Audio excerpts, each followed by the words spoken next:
तो टनल से जिंदगी को बचाने की जो मुहिम है वो 17वें दिन भी जारी है और ये कहा जा रहा है कि ये मुहिम आज पूरी तरीके से कामयाब हो जाएगी।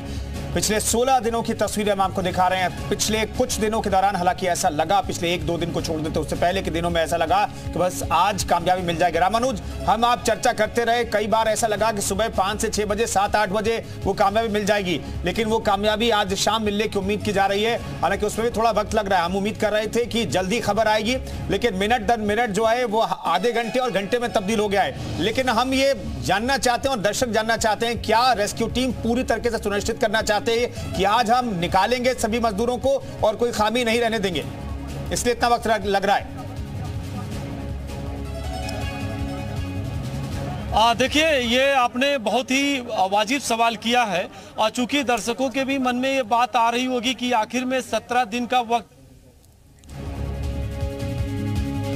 तो चलिए, ये तरीका है रेस्क्यू का, हम आपको दिखा रहे हैं। इस तरीके से स्ट्रेचर अंदर जाएगा और जवानों को इस तरीके से खींचा जाएगा, जो अंदर मजदूर फंसे हैं वो खींच करके बाहर निकालेंगे।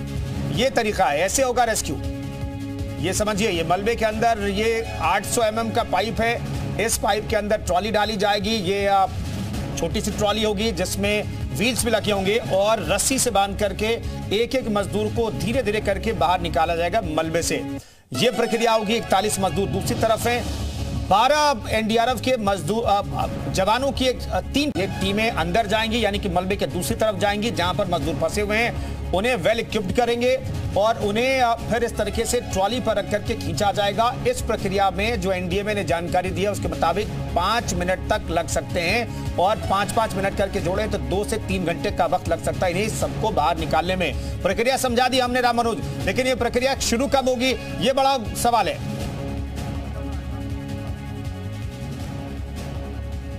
देखिए कुंदन, ये प्रक्रिया कब शुरू होगी ये तो सवाल बड़ा है, लेकिन इसमें देखना इसी बात का है कि कहीं किसी स्टेप पर कोई परेशानी ना आने पाए। आप इस टनल को अगर आप 17 दिनों से लगातार आप भी देख रहे हैं कि इस टनल के 200 मीटर के आगे से रेस्क्यू ऑपरेशन चलता है। 60 मीटर का पूरा पैच है, 900 mm की पाइप के साथ में 800 mm की पाइप है। उस पाइप के जरिए जाना है, एक एक करके मजदूरों को लेकर के आना है। आप उनके मनोबल को भी देखेंगे और ना सिर्फ मनोबल को, ये कहें कि मजदूरों का ये पुनर्जन्म भी है। 41 पुनर्जन्म हो रहा है। उनके परिजन चूंकि बाहर हैं और दिवाली के दिन से लेकर के आज तक लगातार उसी नजर पर बनाए हुए टनल पर। लेकिन सवाल जो आपने पूछा उसको हम बताते हैं कि ये जो प्रक्रिया होगी 3 से 4 मिनट का ये जो पूरा टाइम दिया गया है ये तब है अगर उसी प्रोसीजर के अनुसार ये चलता रहे। अगर कहीं पर रस्सी खींचने में या किसी भी वर्कर को लाने में कोई कहीं पर दिक्कत आ रही है तो ये टाइम ज्यादा भी हो सकता है, ये टाइम घट भी सकता है।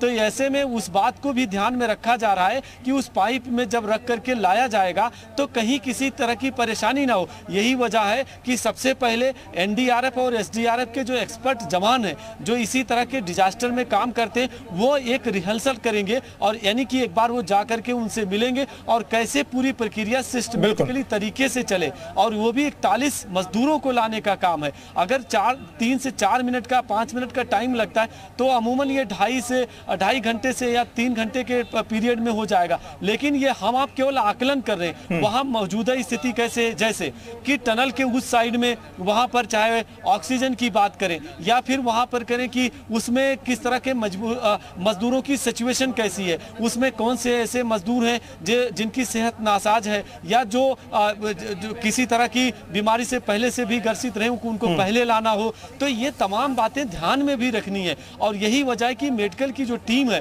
वो टनल के अंदर में जैसे वो उस पाइप के जरिए बाहर आएंगे तुरंत उनको मेडिकल की टीम अपने मतलब कि इंटेक कर लेगी। उनको ये देखेगी कि कैसे उनको क्या क्या इलाज देना है और वहां पर तुरंत ड्रिप देना, इंजेक्शन देना, दवा लगाना, ये जो भी किया जा सकता है, उनकी बीपी को देखना, चेकअप करना, वहां से ही प्रक्रिया पूरी शुरू हो जाएगी। और जब वो उस 200 मीटर के पैच में तस्वीरों के जरिए भी दिखा दें आपको कि आप देखिए कि आज ट्यूबलाइट भी जल रही है और टनल के अंदर में रास्ता भी बना हुआ है। चूंकि ये जो टनल है एक्चुअल में तो ये रास्ता ही है, सड़क ही है, लेकिन उस सड़क को साफ भी इसलिए इसलिए किया गया कि इसमें बड़ी मशीनें भी लगी हैं, डोजर भी है, इसमें हाइड्रा भी है, तमाम बड़ी मशीनें जो इसमें काम करती हैं वो कंटिन्यू रहती है। तो इसमें सड़क पूरी क्लियर की गई है। आगे जहां तक कैमरे का जूम जा सकता है, अगर आप देखेंगे तो वहां लास्ट में ही मुख्यमंत्री पुष्कर सिंह धामी और केंद्रीय मंत्री बीके सिंह भी हैं, और साथ में NHIDCL के MD महमूद अहमद और उत्तराखंड डिजास्टर मैनेजमेंट के अब सचिव भी हैं नीरज खैरवाल, जो नोडल ऑफिसर भी हैं।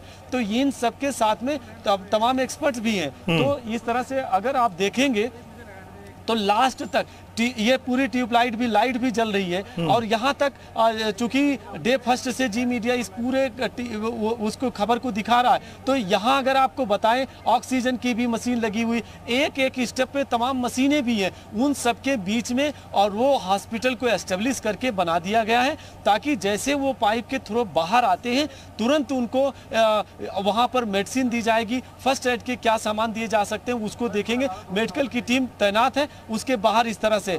लेकिन जो सबसे इंपॉर्टेंट है जो परिजनों के लिए, अगर उसके बारे में थोड़ा सा आपको बताएं और आप कैमरे के जरिए देखें, यहाँ उनके पास में बैग भी है और वो सबके सब मजदूरों के परिजन भी खड़े। ये इमोशनल है, इमोशनल मोमेंट यही होगा। और यही वो 41 पुनर्जन्म की जो बात हो रही है, ये पुनर्जन्म ही है। 17 दिन टनल में रहना और उम्मीद सिर्फ ये कि बाहर निकलने की, लेकिन आज वो उम्मीद पूरी हुई है। तो ऐसे में अगर आप देखेंगे तो वो जो भावुक क्षण होगा वो बिल्कुल बिल्कुल वो देश के लिए भावुक क्षण होगा। दरअसल पूरा देश दुआ कर रहा है कि 41 मजदूर जल्द से जल्द बाहर निकल आए। रामानुज, इस खबर पर नजर बनाए रखिए, अपडेट के लिए दोबारा आपके पास लौटेंगे तो शाम